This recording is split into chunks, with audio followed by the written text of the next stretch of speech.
Couture, when fashion houses get to show the world what they're made of. In Paris, couture is a biannual affair, a parade of sumptuous fabrics and eye-watering craftsmanship. Designers observe the world around them and use that inspiration to create beautiful clothes. Paul Gaultier has always loved the sea.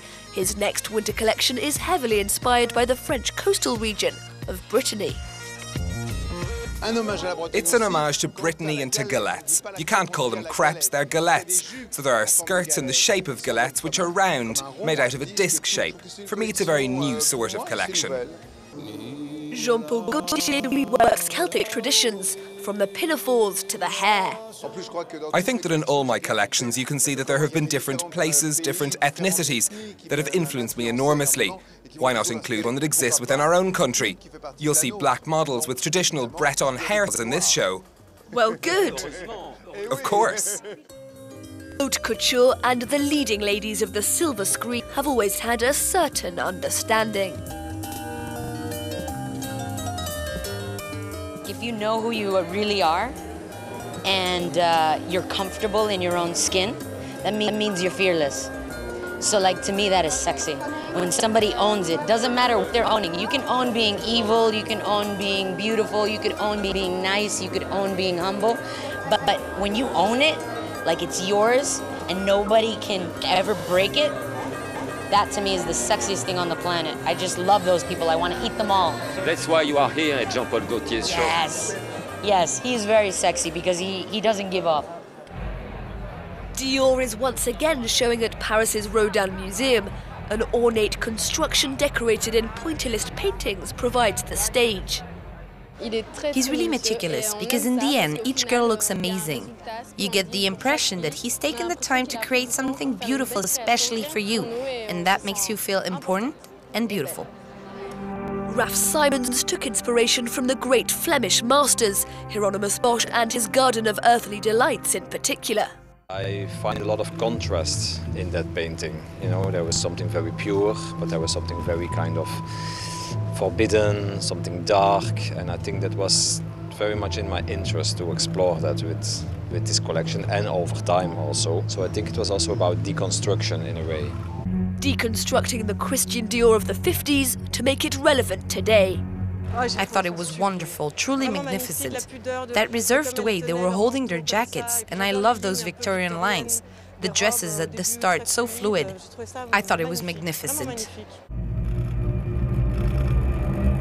I thought it was magical, like a sort of bewitching contemporary art museum. You know, it was just a real spectacle, and the colours were so fresh, and you had this modernity to it. It wasn't too girly and too feminine. It had quite a sort of modern, quite masculine shapes with these coats, which I just thought was stunning, actually.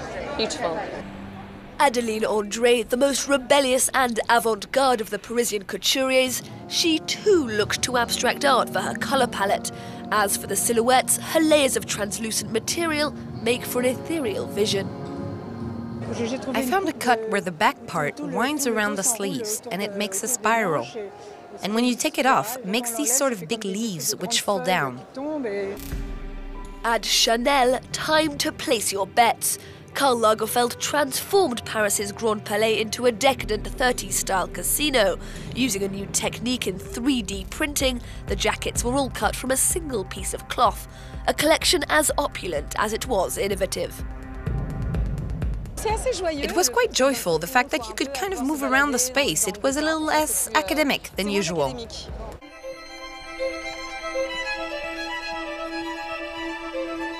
Julien Fournier too is heavily into his 3D printing. His model's hair was adorned with metallic phoenix wings.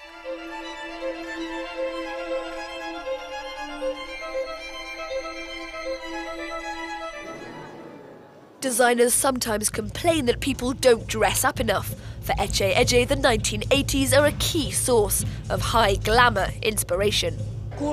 Short is good because, strangely, and I haven't yet worked out why, short is a lot more modern. It's really strange. You make it 3 or even 2 centimeters longer, which is almost nothing, and it becomes something entirely different. Alexandre Vauthier isn't so concerned with such existential musings. For him, it's all about glamour. Models wore a sparkling array of necklaces, a nod to his work for high-end jewellers Mellerio di Meller. It's the way I see women. I want them to be sublime. I don't want to reveal too much, or if I should be talking about a sexy attitude or sensuality. It's between sexy, luxury. The materials we use are really indulgent, noble even. It's all about suggestion.